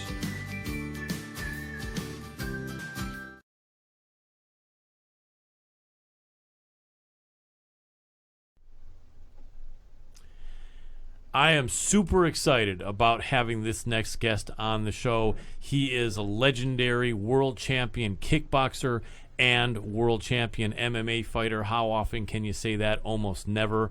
And this is the guy, the first elite striker to show up and make a serious impression by being the UFC heavyweight champion of the world. We're talking about the UFC Hall of Famer, Mr. Maurice Smith. Welcome to the show, Maurice. Thank you for having me. You're very welcome. I'm really glad to have you. Been excited about having you all week, and I've been a fan of yours for many, many years. So many that I might not even want to say, so my audience might still have some mystery about exactly how old I am. Well, I'm in my 50s, so you better. I guess you're that rate or younger, so a little younger, right? Yeah, a little bit, but yeah, but not too much, But man, I tell you, I've been a fan since back in the day, and let's go back to back in the day here so people can really get an idea if they don't know, and I'm sure a lot of them do. But you guys need to know this, man. This was a kickboxing champion starting when he was really young in the early 80s. And you were back then in the WKA, and what's really interesting is back then you had three men that became absolute legends in the sport of kickboxing. Yourself, Don the Dragon Wilson, and Benny the Jet Urquidez. And you guys were fighting to some good crowds, but amazingly enough, another organization which had a lot of guys that were tough but really didn't become legends got the TV action. What was that frustrating for you back in the day? Why? It just seems like the PKA had guys. None of their division champions would have beat you, Benny, or Don, but they were getting the TV coverage. What was it like back in those days? You know, what was your thoughts? Were there any talks about WKA getting TV coverage, or were you ever approached by the PKA or thinking about going there? Tell me. Well, first of all, the difference is they were different. They were both quote unquote under the umbrella of kickboxing, but the difference was we were headed closer to more Muay Thai, which is elbows and knees and low kicks. Mm-hmm. But we were at that time we were low kicking, and we were fighting out of the country primarily. So I don't remember ever hearing anything about PKA and WKA ever merging. They had some good fighters, just different rules. I mean, the best fighter that I can think of is Rick Rufus. Yeah. And he's the only one that I know that crossed over and did fairly well. In fact, Rick ended up beating me later on in life. Mm-hmm. But he's the only one that I can say without any doubt crossed over. Not to say he was a good low kick guy, but he ended the game a little bit better than the guys that were back then. So they had Brad Hepton, Anthony Elmore, a few of the guys that the Terry Roop and all these other guys, mm-hmm. and they were, again, I'm not going to knock them. They were good fighters. It's just we had different rules at the time. Yep, absolutely. And I think the and the elbows, that was like a little bit of more of a realistic fighting. But yeah, they were still entertaining. I mean, being that they were on TV. No, they were real fights. Their fights, again, I'm not going to knock them. They had real fights. It's just the rules they didn't allow low kicks. They only kicked 8 kicks above every kick had to be above the waist to count as an actual kick. Right. Again, it's a different style. It's more like, let's say, have Savate versus Muay Thai. It's a different sport, but it's the same sport in a sense. So again, I'm not saying they're less or worse or whatever. I'm just saying it's a different style, because that would just totally denote their athleticism and what they did. I mean, if I went to their sport fighting their rules, I probably wouldn't win, because it's a different rules. So I'm not here to knock those guys in any way, shape, or form. I'm just saying we never fought because we had different rules. Now, if they were to come across to my sport, my rules, we would beat them. But if I went across to their sport, maybe I would lose. I don't know. Absolutely. That's just been fair, Colin. Absolutely, and I really appreciate the respect you show, and it makes sense as having been a champion, that the respect that you have for them. And absolutely, I would agree. They were definitely tough guys and really good fighters. You remember when Dennis Alexio fought Don Wilson, and there were low kicks allowed, and Wilson won, and then Alexio got bigger, kind of grew out of that division, and wanted Wilson for years after that, but he was a much bigger man, and I don't know if it would have made much of a difference, but you remember back in those days, Alexio was a hell of a tough guy, as was Don Wilson. Yeah, Dennis, I believe that was the other guy. Yeah, I think he ended up crossing over too, because he fought later on Stan Longanides out of Australia. Right. And I believe he lost that fight on a low kick issue. I'm not quite on my hand. Dennis was a tough guy. Again, we never fought. We were supposed to fight, or the rumor was we were going to fight. Mm-hmm. But unfortunately, it never happened. Dennis, I won't say anything bad about him, because, again, I never fought him. He never fought in my division at the time. By the time he come over, I'm already world champion 2 times over. So it was going to happen. There was a rumor about it, but it never happened. Right, and that would have been one of the fights that you would have been more excited about with the guys from that PKA PKC. Pretty much overall, the Dennis Alexio fight, had that happened, right? Right, it would have been a good fight to see because he became a big guy.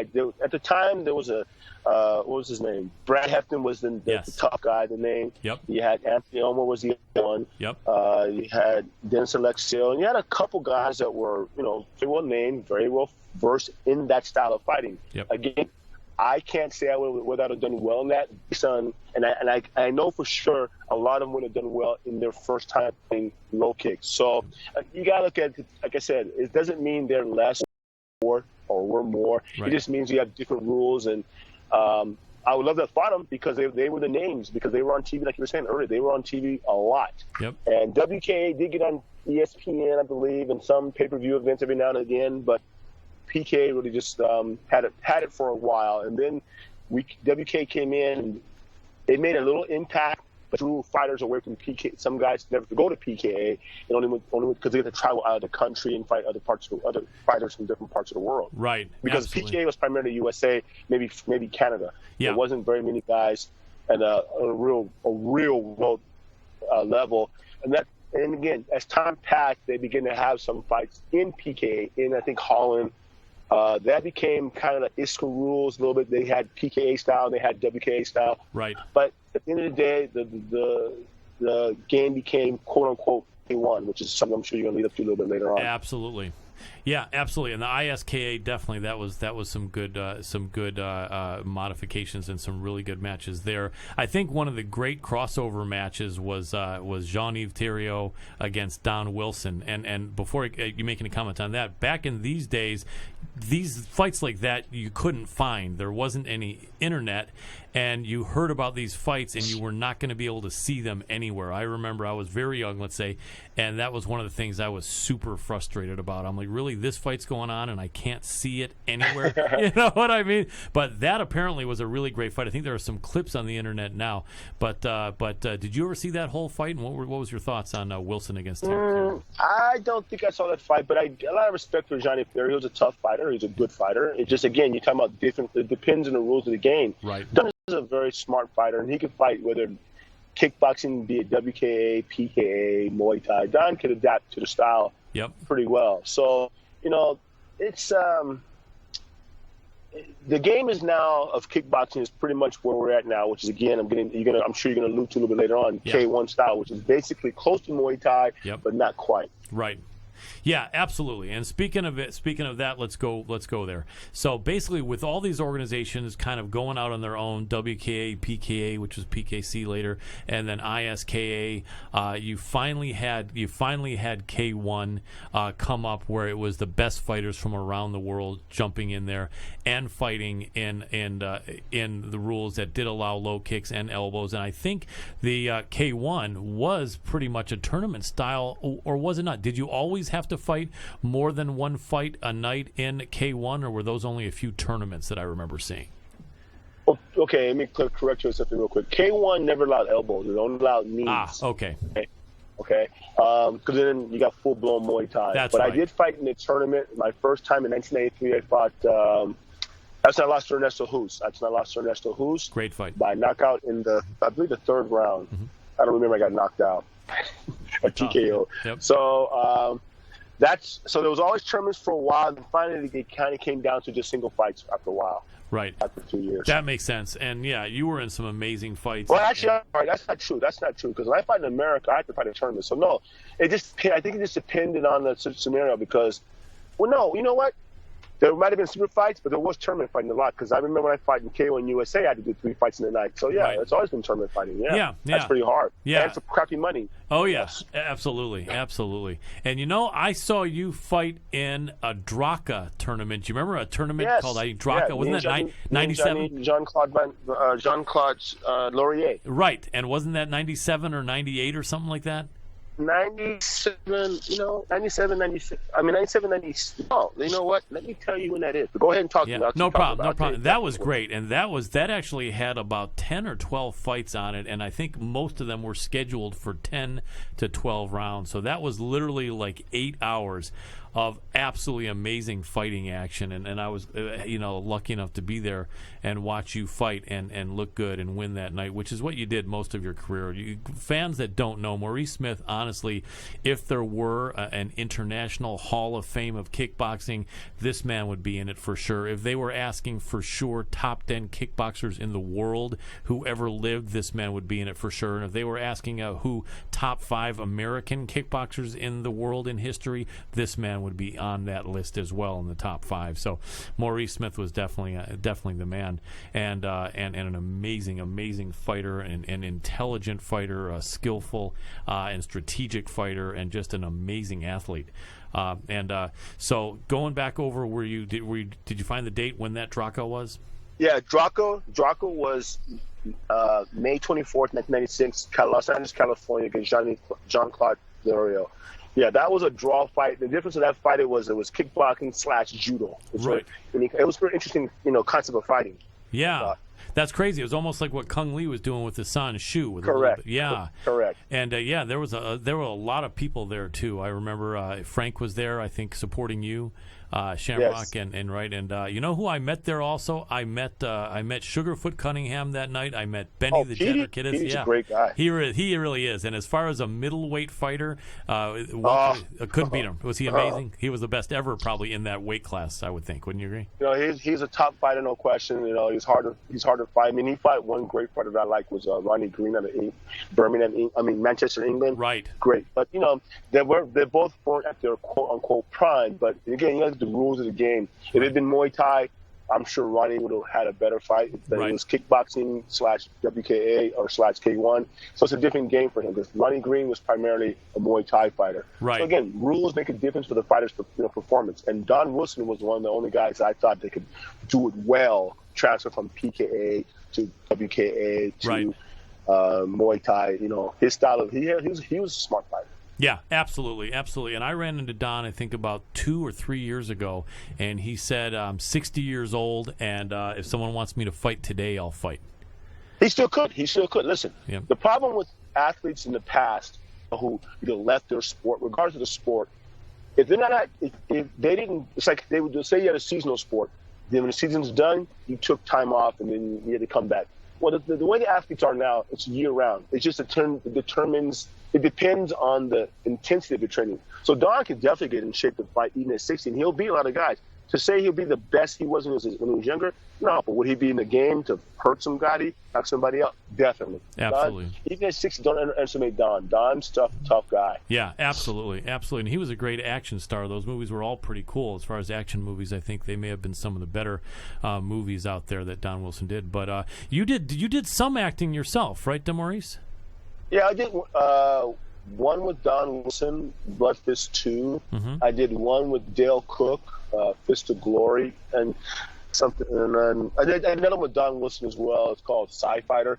I did one with Michael Jai White called Blood and Bone. Oh, cool. Yeah, but the acting business, you got to live in California to make it happen, I guess. Yeah. And even still, it doesn't guarantee you're going to be. So acting was a nice little thing. It wasn't. I mean, I'm sure I have the ability to be an actor. I mean, I play a part. After my fight, I played a part. So, but it just had to be there. You had to live there, I think. So it wasn't going to happen for me. Yeah. But there was an interesting time in my life to do that. It's definitely a different experience. Definitely, for sure. So let's bring us up to where MMA started. You jumped in MMA earlier than people were aware of, but you jumped into the UFC, I believe, in 97. Your debut, am I right that your debut in the UFC, your very first fight there, was against Coleman for the title, or am I wrong on that? Okay, you're correct. My first events in MMA were actual MMA, so we're clear here. Yep. Because people tend to put my Pancras career and my UWF career and my rings career in the same category as MMA. No, that is not what those are. Those are not MMA. Those are mixed fighting. Right, modified rules. Not what we have now. So my first fight was with Marcus Conan Silveira. Yep. In 1996 in Tulsa for Extreme Combat. I won that fight by knockout, TKO more or less, and then I had a second fight to defend my title against Murakami Kazunari in the same company. They didn't fold. And then my first UFC event was back in '97 when I fought Mark Coleman. Right, and so let's talk about that, and let's go back to the start of that. So when you became aware of MMA, which I imagine was probably the first or second UFC, which one was it? Do you remember when the first one you saw? Was it number 1, number 2, 3? I don't remember. No problem. But when you saw it, did you immediately say, "Hey, not only can I do that, I want to jump in there," or did you think about it? No. That was stupid. That was crazy. Right. What are you talking about? Cool. I thought that was someone. What's wrong with these guys? Yeah. Nice. And I probably say the same thing today. But the difference is, what happened was, one of my friends who passed a few years back named Tommy Glanville out of Las Vegas, Nevada, called me up about doing my first show with Extreme Combat through John Peretti. So I said, you know what, what's the money like? They go, blah, blah, blah. I said, okay, you know what, let's go for it. Let's try it. So then I trained with Frank for about maybe about a month or 2. Frank Shamrock. And then we just went for it. Mm-hmm. So when I first saw it, like I said, it was crazy, because it was just, headbutting, growing shots. Just there was no rhyme or reason behind it, but it made sense. But to see it for your first time, it can be a bit shocking. But when you look at it, the way I kind of look at it like this, when I started looking at fighting like that, when I was in Japan with Ken Shamrock once, he once says to me, he says, "Maurice, you're not a fighter." I go, "Whoa." Now keep in mind, I've been a champion for so many years. Yeah. He goes, I go, "What?" He goes, "No, you're not a fighter. You're a specialized fighter," which means I'm a kickboxer versus a boxer, but whatever. And he was right. I wasn't a, quote, true pure fighter. I was a specialized true fighter. Right. So after about a while, then I got involved in MMA, and then I grew from that point. But yeah, there's no question. It was when I first saw it, like, whoa, these guys are crazy. Right. And one of the things that I remember back then was that they had a lot of strikers that didn't have any idea what they were. Maybe if they had some idea, it was not much, but you couldn't, because the sport was new, was really brand new, and so consequently the strikers were really getting smoked one after another, to the point that pretty much everyone was saying, well, which wrestler is going to win, or is Hoist going to win, or someone else is going to come from Brazil that's going to win, and pretty much that was the thought. And then when you jumped in, I think a few of us who were kickboxing fans absolutely knew who you were. A lot of fans that were just into MMA or wrestlers or Brazilian fans knowing the Gracies had no idea who you were. And I remember a lot of the people, and there wasn't much press for the sport back then at all, but I remember a lot of people were thinking, well, this guy is another striker. And I remember thinking, wait a second, this is like a game changer. I knew that. Not that I could say I knew you would win big fights, but I didn't doubt it. And I remember thinking, this is a guy who isn't just a guy who's coming out of his karate academy, or a guy like, with all respect, Kevin Rozier, who was, 5 years after retiring from his last kickboxing match and was 50 pounds overweight. This was a guy, right? Kevin was 50 pounds overweight even before that. Was he? He's always been overweight. So that part is not. I mean, he's a nice guy, right, but he was always overweight. Yeah. So no. Yeah. I still remember that. I still remember that interview, right, when they were saying, "What did you think?" They asked him after he won. They said, "What did you think the guy was going to do?" And he said he was going to try to punch him out and try to punch me out. And they said, what was your game plan? He said, let him hit me. Remember that? Kevin was because he's a character. Yeah. But in your statement, you mentioned the difference was the strikers back then were karate, taekwondo, kung fu, blah blah blah. Right. And here's I kind of had this thought about martial arts now, and it's kind of going out there. Here's the thing. Yeah. I look at human beings when we first come on this earth, how we fought back in the day. Theoretically, we probably fought more like mixed martial artists back then. Right. Like then one day, somebody says, hey, let's make our punching better, let's make our kicks better, let's make our throws better, let's make our wrestling better. And we become these separate martial arts, okay? Mm-hmm. From what we have nowadays in MMA. And then finally the Brazilians, I believe, probably, I'll give them credit for it, with their Vale Tudo and their Luta Livre, brought it back to light. And then we're all merging, which now makes a better martial art. Yes. Because at even a top level fighter like I was, I always said, well, if I fight a wrestler, if I don't knock him out, I'm going to get my ass kicked, basically. Right. Meaning he's going to get me in the ground. But I'm glad it's come to this point to realize that you can't be one-sided. You can't be narrow to think your karate, your judo, your jiu-jitsu, is going to be the best. You can say with a combination to be a better fighter, not necessarily a practitioner. So that's what I think happened. You know, we separated, and now we've come, because of the fighters nowadays, we've now created a more of a very smart, realistic martial art. One is better with the other instead of being just one by themselves. I mean, if you want jiu-jitsu, I think it's great. I think jiu-jitsu is phenomenal, but I don't want to be in the ground fighting in the ground. I don't want that. And besides, and that being said, I don't want to fight one-on-one. I can only fight one person with jiu-jitsu theoretically. You know, I'm not saying, again, I'm not knocking jiu-jitsu. No, for sure. But I'm saying, to me, it's a one-on-one sport or event or discipline. But again, I'm sure somebody who's had a lot of experience against other people might argue that part with me. But I'm saying overall, logic dictates it's one person versus one person. Whereas in striking, you can potentially fight two people or three and run if you had to. So I think it makes a better martial art. The jiu-jitsu and kickboxing and boxing, whatever, and wrestling all become one. And become a better martial art. I think it's a great thing. I think it's a great thing. Absolutely. And for our younger viewers and listeners that don't know, Maurice was one of the very first guys that transcended his sport. As we were just talking about, everyone at that early point had one primary sport they were good at, and most of them were really not proficient at anything else. And Maurice came in as an elite level world-class kickboxer who actually was learning how to stop the takedown, what to do if he was taken down, and how to survive and then to get back to his feet. So Maurice was one of the very first multiple skill set fighters that came out there, and that's why I think he was a champion and was really dangerous. And remember, I think Maurice had to be about 36 years old when he got to the UFC, and so basically this may be why some of the younger fighters haven't heard from him, because there was a few years left in his career after that. Had Maurice been 30 or 25, we would have been talking about Maurice winning, I think, up until 5 or 6 or 7 years ago in MMA, because he was an amazing fighter and very intelligent, very respectful of all styles. So, you know, you guys got to check it out. Maurice really did wake up a lot of people in showing that as a striker he could learn some ground and learn what to do with it.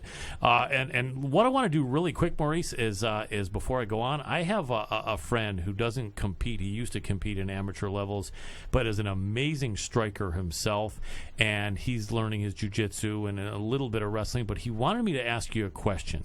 He said, as a striker, and I know it's been years and I don't know how often you get a chance to train now, but he said, as a striker, if a wrestler is going to take you down and try to control your legs and advance on you, what tricks did you have, or would you give a striker if somehow an actual just pure striker competing, or someone who's just learning the ground, what can a striker do to try to position himself better, or to be able to withstand the attack of a wrestler, or get up, or just not be damaged so bad once a wrestler takes you down and tries to control your legs? Do you remember some of your thoughts in those early days as far as that? Well, yeah, I mean, the thing is first of all, you have that. It's nice to have a great takedown defense, how to sprawl and what have you.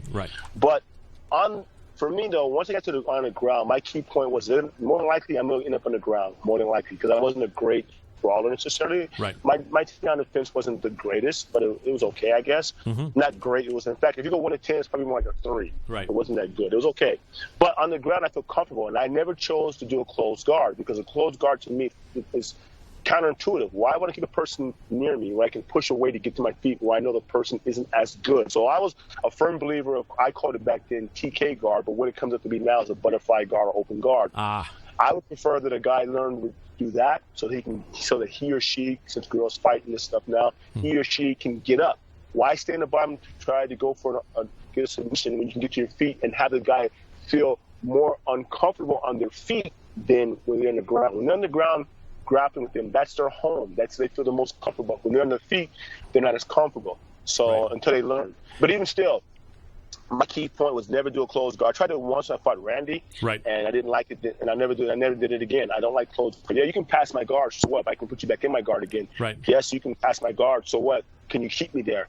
But I know if I do an open guard, I have a potential to get up to my feet. That's what I believe. That makes sense. Butterfly guard. That makes sense. A good tip for strikers. And speaking of that fight, you guys also should know, after beating Mark Coleman and also having beaten Conan Silveira, who was an amazing fighter back then, also a top trainer now and coach at ATT, after beating them and the Japanese fighter, Kazunari? Right. Kazunari. Yep, yes. Absolutely, who was a tough guy in and of himself. After beating them, the Randy Couture match with Randy really in his prime was a really tight fight. A lot of people should know that and maybe go and revisit that fight.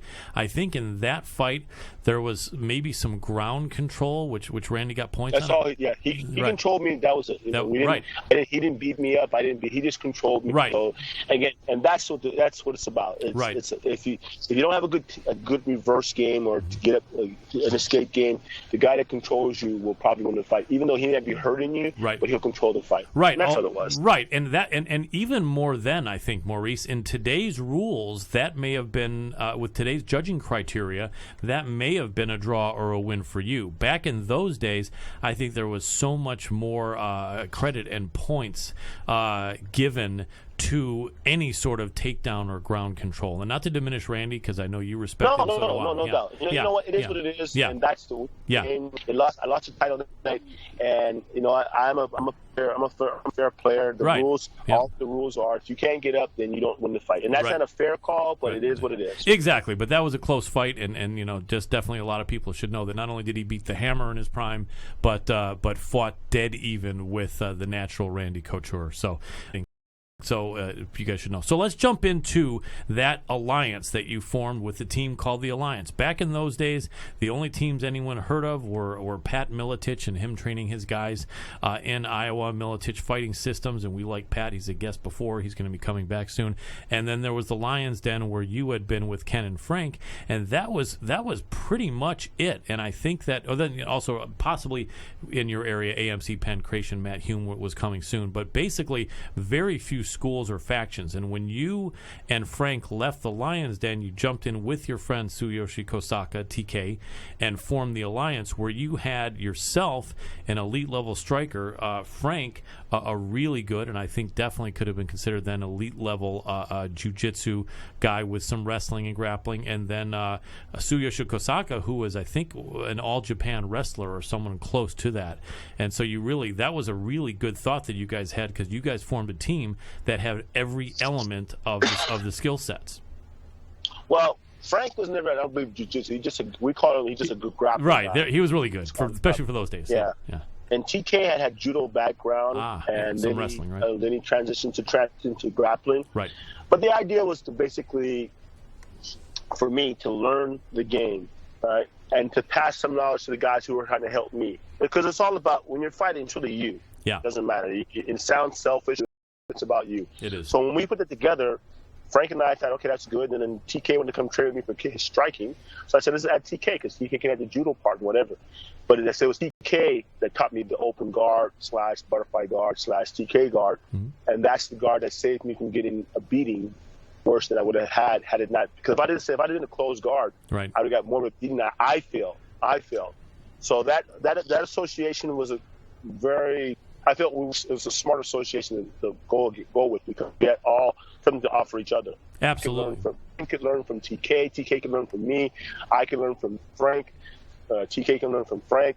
Everybody can learn from each other, and it helped out. It helped everybody improve. Only two became the champions at that high level. Right. TK didn't make it, but he was there. But he definitely improved. He's a great inspiration. No, he's a great part of the team that helped me win the fight against Mark, no doubt. That's good to know. And Conan and Cousin, all those guys. Right. All those guys, they all played their part. Right. And you guys